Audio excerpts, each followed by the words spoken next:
आपण मंदबुद्धीप्रमाणे वागणं सोडलं पाहिजे असं वक्तव्य ॲडव्होकेट असीम सरोदे यांनी जालन्यात केलंय।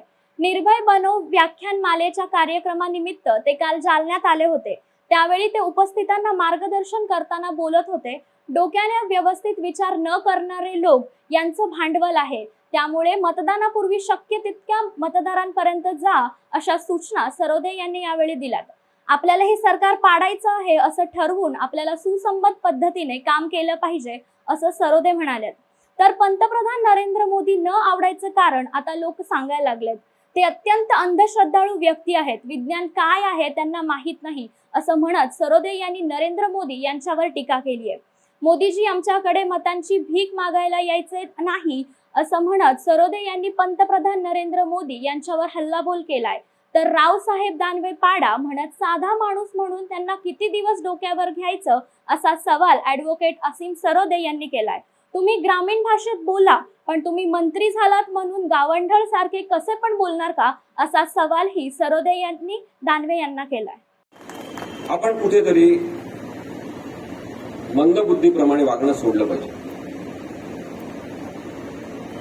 यांचं भांडवल आहे डोक्याने व्यवस्थित विचार न करू शकणारे लोक।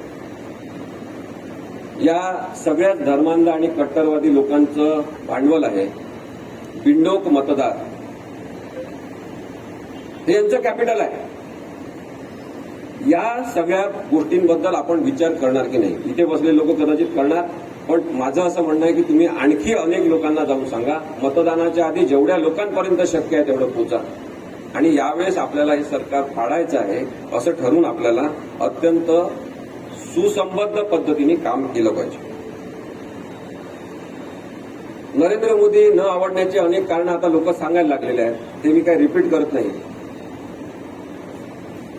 हे अत्यंत अंधश्रद्धाळू व्यक्ती आहेत। विज्ञान म्हणजे काय यांना माहिती नाही, त्यामुळे वैज्ञानिक दृष्टिकोन जे आर्टिकल 51 मध्ये भारतीय संविधानाच्या सांगितलं आहे की वैज्ञानिक दृष्टिकोन पसरवणं हे प्रत्येक राज्यकर्त्याचं काम आहे, तसा यांचा कोणताही वैज्ञानिक दृष्टिकोनच नाही। त्यामुळे काही सांगतात, कधी म्हणतात की मुझे एक आइडिया है कि बहुत बादल है तो उसमें से अगर हमारा प्लेन जाएगा तो रडार के नजर में नहीं आएगा और इसलिए मैंने उस वक्त हमला कर दिया।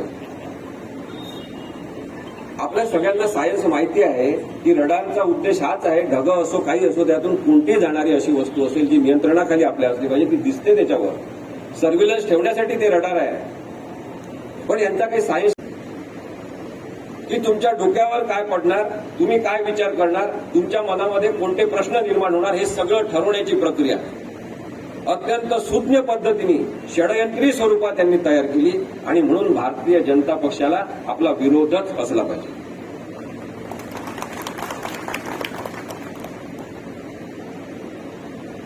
20 करोड नोकऱ्या दिल्या नाही, 2 करोड नोकऱ्या एका वर्षात दिल्या नाही, पण किती नोकऱ्या तुम्ही दिल्या हे सुद्धा तुम्ही सांगू शकत नाही। त्यामुळे मोदीजी आमच्याकडे आता मताची भीक मागायला यायचं नाही। जे सांगतील की नरेंद्र मोदींचे हात बळकट करण्यासाठी यांना निवडून द्या, त्यांना पाडायचंच। इथे कोणते निवडणूक आयोगाचे कॅमेरे असतील त्यांनी सुद्धा हे जरूर याचं शूटिंग करावं, दाखवावं, त्यांच्या अधिकाऱ्यांना दाखवा। मी जाहीरपणे सांगतो, रावसाहेब दानवेला पाडा।